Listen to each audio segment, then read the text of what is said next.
Estamos experimentando uma situação inédita e dramática com a disseminação do coronavírus pelo planeta. Para tudo que é canto, vemos algo que lembra o contexto. Notícias aos montes, séries aos montes, conversas sobre o assunto aos montes e até vários memes, um mais criativo que o outro, apesar da situação extremamente frágil. E nesse contexto todo, algumas pessoas já me perguntaram, e pode ser sua pergunta: será que é possível acontecer algum tipo de confisco de poupança ou tesouro nessa situação de calamidade ou estado de emergência no país? Será que o contexto atual tem alguma coisa que pode remeter à época do confisco realizado pelo governo Collor? Não existe resposta definitiva, mas vamos refletir sobre essas perguntas nesse podcast. Eu sou Felipe Souza e todas as semanas apresento o Investidor Inteligente, que é o podcast sobre finanças e investimentos do Dicas Curtas, que te traz informações diferenciadas, orientações e estratégias valiosas que podem te auxiliar e dar o clique necessário para você usar bem o seu dinheiro, seja para resolver algum problema financeiro ou mesmo potencializar sua vida financeira, sempre buscando um bom balanço entre o presente e o futuro, de modo que você possa construir seus resultados e ter mais qualidade de vida e aos poucos amadurecendo nas finanças, se tornando um investidor ainda mais inteligente. Não perca nenhuma dica, fique por dentro com todas as informações assinando agora gratuitamente esse podcast e acompanhe todas as semanas o Investidor Inteligente do Dicas Curtas. Quer aprender como fazer o seu dinheiro trabalhar para você? Então prepare-se para ficar por dentro das melhores dicas sobre finanças e investimentos. Com você, o Investidor Inteligente, mais um expert do Dicas Curtas. Antes de tudo, espero que você esteja quietinho dentro de casa com sua família. E se realmente tiver que sair para o que quer que seja, lembre-se de se manter vigilante o tempo todo para diminuir as possibilidades de contaminação. E ao voltar para sua casa, tome as medidas para diminuir o risco de contaminação das pessoas que você ama, especialmente quem for mais velho. Antes de tratarmos das perguntas, temos que entender os diferentes contextos. Na época do governo Collor e da implementação do Plano Collor, a situação era completamente diferente da situação atual em que estamos experimentando. Vamos aos ocorridos. Lembrando que existem muitos outros detalhes e até versões das quais eu não tenho como abordar tudo e nem é o propósito desse podcast, ok? Uma breve compilação sobre o confisco da poupança no governo Collor. O Brasil tinha acabado de sair de um governo militar e tinha acontecido a primeira eleição direta de um presidente, ou seja, a população elegeu o presidente e não o colégio eleitoral como acontecia nas eleições indiretas desde 1964. Diante disso, após o governo Sarney, de março de 85 a março de 90, foi eleito Fernando Collor de Mello para presidente do Brasil. E qual era o cenário econômico da época? Uma só palavra: hiperinflação. Apesar de 3 tentativas, os 3 planos econômicos diferentes da era Sarney, Plano Cruzado, Plano Bresser, Plano Verão, fracassaram. A economia estava uma zona. Para quem experimentou essa época, é fácil de lembrar a questão da remarcação de preços. Colocando um exemplo com a moeda de hoje, era mais ou menos assim. Você ia fazer compras com R$20 e na parte da tarde a mesma coisa que você comprou de manhã já estava custando, por exemplo, R$30. Não era exatamente nessas proporções, mas é só para ilustrar a insanidade da situação econômica. Ou seja, o dinheiro da população estava se desvalorizando muito rapidamente. Além disso, nesse contexto, em uma tentativa de segurar a inflação, o governo pode e podia modificar as taxas de juros para desestimular o consumo e baixar a inflação. Ou, ao contrário, diminuir a taxa Selic para estimular o consumo, como está acontecendo nos últimos tempos. Se você fizer uma pesquisa rápida e procurar fontes oficiais, vai se deparar com números muito impressionantes, tanto das taxas de inflação quanto da taxa Selic no final da década de 1980 e início da década de 1990. Então, pensando do lado consumidor, a cada dia, coisas básicas ficaram mais caras e muito rápido, pois a moeda se desvalorizava em velocidades impressionantes. Por outro lado, como investidor, quem tinha recursos aplicava o dinheiro disponível e ganhava um volume gigantesco com juros e correção monetária, principalmente através das operações overnight. Nessa confusão toda, o Plano Collor entrou na tentativa de dar um basta na situação e, como sabemos, entre outras medidas de estabilização adotadas aconteceram a troca da moeda, de cruzado novo para cruzeiro sem corte de zeros, a criação de um imposto sobre operações financeiras, o congelamento de preços e salários por 45 dias, o aumento das tarifas de serviços públicos, gás, luz, telefone, entre outros, a extinção de 24 empresas estatais e a demissão de 81 mil funcionários públicos. Porém, nenhuma medida foi mais surpreendente do que aquela que chocou os quase 150 milhões de brasileiros que assistiram à coletiva em cadeia nacional de rádio e TV: o bloqueio das cadernetas de poupança. Cerca de 80% do dinheiro aplicado não só em cadernetas de poupança e em contas correntes, mas também em aplicações financeiras como o famoso overnight, ficou retido no Banco Central por 18 meses. Estima-se que o governo tenha confiscado o equivalente a cerca de 100 bilhões de dólares, o equivalente a 30% do produto interno bruto da época. No dia 19 de março em diante, correntistas e poupadores, pessoas físicas e jurídicas, só conseguiram sacar 50 mil cruzados novos, cerca de R$ 8.300 em valores atuais. O restante seria devolvido em 12 parcelas iguais a partir de 16 de setembro de 1991, acrescidas de correção monetária e juros de 6% ao ano. Sabemos que muitas pessoas tiraram a própria vida, famílias passaram fome, muita gente quebrou. Enfim, o que era para dar certo acabou dando muito errado. De um mês para outro, a inflação saiu de 84% para 3%, uma queda mais brusca do que a queda da bolsa ultimamente. Mas nos meses seguintes voltou a subir forte. Em junho subiu para 9% e no mês seguinte voltou para casa dos 2 dígitos, 12%. Resumindo, a situação do final da década de 80 e início da década de 90 era completamente diferente da situação atual. E é claro que em tempos de coronavírus, muita gente pode ficar receosa quando a possibilidade do governo repetir o que foi feito na época do Collor, mas a situação é outra. Não estou dizendo que não possa acontecer, pois, como disse antes, eu não consigo ficar atento a todo tipo de informação o tempo todo, ainda mais no mundo de hoje que tem muitos meios e veículos de informação e comunicação, qualquer um ficaria louco. Mas acredito que um cenário de confisco seja pouco provável. Por quê? Vamos entender, sem encher de muitos detalhes, a crise do subprime, a crise financeira de 2008. Uma breve compilação da crise financeira de 2008 no governo Lula. A crise de 2008, como sabemos, foi uma crise financeira que teve contribuição dos créditos subprime. Essa foi uma crise em escala global que teve o poder de travar a economia como um todo. A gravidade do problema foi percebida mais seriamente pelo mundo quando o banco de investimentos Lehman Brothers decretou falência na madrugada de 15 de setembro. O Lehman Brothers tinha 158 anos de história e era um dos maiores bancos de investimentos dos Estados Unidos.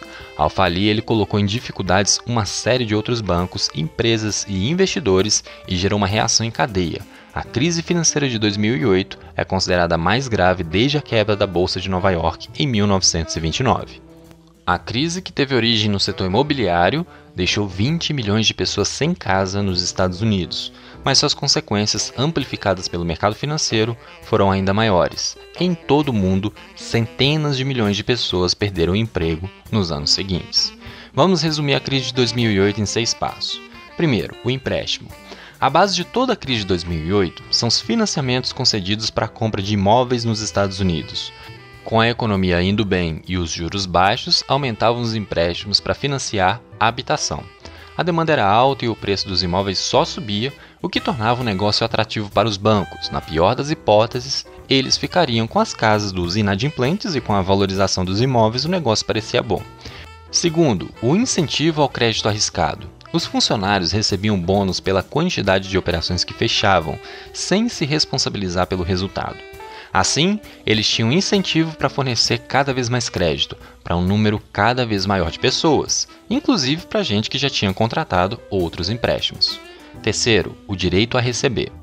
O primeiro banco, aquele que negociava com o consumidor, transformava os créditos imobiliários a receber em títulos. Em um mecanismo ainda comum no mercado, o banco vendia o direito de receber pela hipoteca. Por exemplo, se um americano ia pagar $10 mil de financiamento ao longo de 5 anos, o banco vendia o direito de receber esse dinheiro por hipotéticos 8 mil à vista. O investidor que comprou receberia esses 2 mil de juros ao longo do tempo. Nesse exemplo, se você parar para pensar, seria um ganho de 25% ao longo desses 5 anos, o que não estaria ruim, já que o contexto parecia ser de crescimento e estabilidade, ainda mais em uma economia de taxas de juros próximas a zero. Quarto, a securitização das hipotecas. Bancos de investimento como Lehman Brothers pegavam vários desses créditos imobiliários e os agregavam, montando grandes pacotes que eram vendidos em pedaços a investidores diversos. Transformavam-se em papéis de dívida com a garantia dos imóveis por trás. Quem comprava essas cotas eram investidores de todo tipo, desde investidores individuais até grandes fundos de pensão. Os papéis ofereciam rentabilidade alta. Quanto maior o risco de crédito dos hipotecários, maiores eram as taxas de juros oferecidas. Quinto, o risco dos títulos e as agências. Esses títulos eram considerados seguros, com retorno garantido, porque, historicamente, nunca tinham dado problema. Por isso, seguradoras aceitavam garantir esses títulos recebendo pequenas quantias para indenizar investidores em caso de problemas. A confiança de todo mundo que comprava esses títulos vinha também das agências de classificação de risco, empresas privadas que existem para classificar a chance de calote, que davam nota máxima aos papéis. Depois do estouro da crise, descobriu-se que havia uma relação de conflito de interesse entre elas e os bancos. Sexto, a crise. Em um primeiro momento, parte dos empréstimos deixaram de ser pagos e os bancos começaram a executar as garantias tomando os imóveis. Com esse movimento ocorrendo, o preço dos imóveis, que sempre subiu, passou a cair. Os títulos que pareciam dar retornos garantidos perderam valor. Tudo aconteceu ao mesmo tempo e os papéis, já sabidamente sem valor, os títulos podres, continuaram sendo revendidos, incluídos em pacotes e recebendo notas altas. O mecanismo só parou de rodar quando Lehman Brothers faliu. O banco faliu, mas os governos, principalmente dos Estados Unidos, precisaram salvar outros bancos e empresas.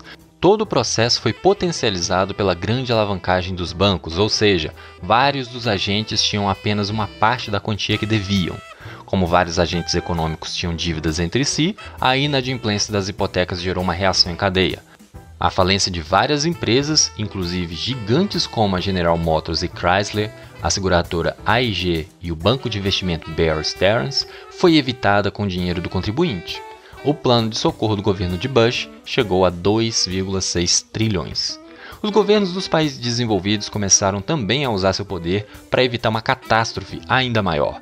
Nas grandes economias, os governos ampliaram os investimentos e os bancos centrais reduziram juros para incentivar a atividade econômica. Só para ter uma noção, antes da crise de 2008, os Estados Unidos tinham cerca de 800 bilhões de dólares em circulação.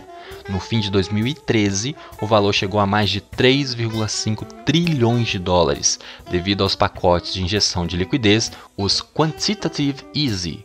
Com mais dinheiro no mercado e os juros muito baixos nos Estados Unidos, o dólar se desvalorizou e isso teve consequências em todo o mundo, inclusive no Brasil.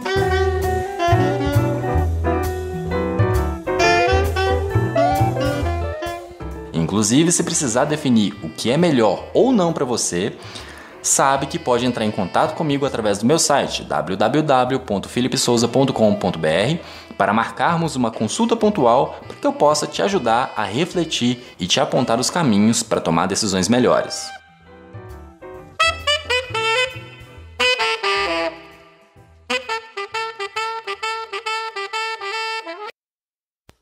A economia do Brasil. A crise financeira de 2008 aconteceu em um momento em que a economia do Brasil crescia, gerava emprego e o governo tinha bons índices nas contas públicas. Mas um abalo em uma economia do tamanho da dos Estados Unidos afeta o mundo todo. O governo, à época, o governo Lula, apostou em instrumentos parecidos com os usados pelos países desenvolvidos e incentivou a economia. Ficou famosa a frase do presidente Lula de que a crise no Brasil seria apenas uma marolinha. O país teve problemas em 2009, com uma leve retração do PIB, mas cresceu 7,5% em 2010. Ficou conhecido como o primeiro a sair da crise. 2020. A crise do coronavírus. A situação de hoje é bem diferente de 1990 ou de 2008. Naquela era uma crise local, nacional. Essa era uma crise financeira global. E a de hoje também trata-se de uma crise global, mas com foco principal na saúde das pessoas, que acaba afetando diretamente a economia e outras áreas da vida. Qual a diferença? Em 2008 faltava dinheiro, o que teve o potencial de travar a economia. Hoje, em 2020, o que trava a economia é o trabalho. Devido ao potencial de contágio e contaminação do coronavírus, a grande massa de trabalhadores é instruída a ficar em casa, quieta, para evitar a disseminação do vírus por nosso país e também pelo mundo. Sem produção, ou com produção mais baixa, menos dinheiro circulando ou menos valor sendo gerado. Todo mundo deve ficar em casa? Sabemos que não funciona assim. Muitas pessoas continuam a trabalhar fora, muitos outros mudaram suas rotinas para uma abordagem remota, trabalhando, estudando, fazer o que puder ser feito sem sair de casa. E essa é a recomendação oficial. Evite sair para não se contaminar e acabar contaminando quem está dentro da sua casa. Se precisar sair, tome todos os cuidados e mantenha a atenção redobrada para evitar ser contaminado. E ao retornar para casa, limpe-se, tome banho, faça o que tiver que ser feito para evitar o risco de contaminação. Parece cenário de filme, mas estamos experimentando tudo isso em primeira pessoa, nas nossas peles. Mas temos que ter paciência. E sobre a possibilidade de confisco? Eu e ninguém pode garantir que não vá acontecer. Assim como ninguém sabe quando exatamente a situação do coronavírus vai ser estabilizada e nós tentaremos retomar nossas rotinas, ninguém sabe do futuro sobre absolutamente nada. Quem disser que sabe ou tem informação privilegiada, e mais uma vez, cuidado com informações não oficiais que disseminam o pânico e o terror, ou está mentindo. Mas, na minha opinião, acredito que o governo brasileiro não confiscará dinheiro. Não faz sentido fazer isso em uma situação como essa. Muito pelo contrário, injetará recurso para que possamos passar por esse período tão confuso e delicado em nossas vidas.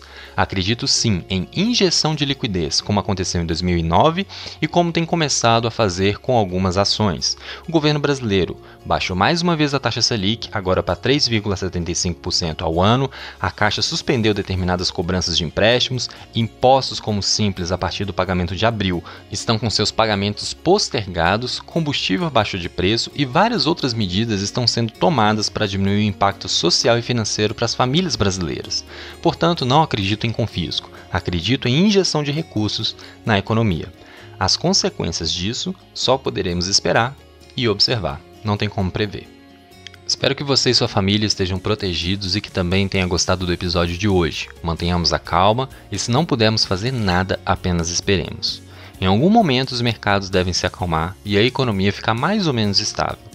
É um cenário inédito e dramático, eu sei. Mas nesse momento o desespero causa mais problema do que contribui para a solução. Permaneçamos firmes.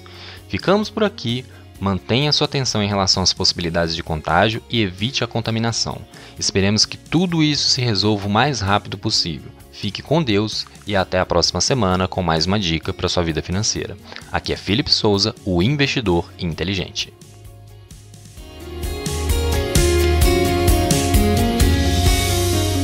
Dicas curtas, dicas rápidas e fáceis de consumir.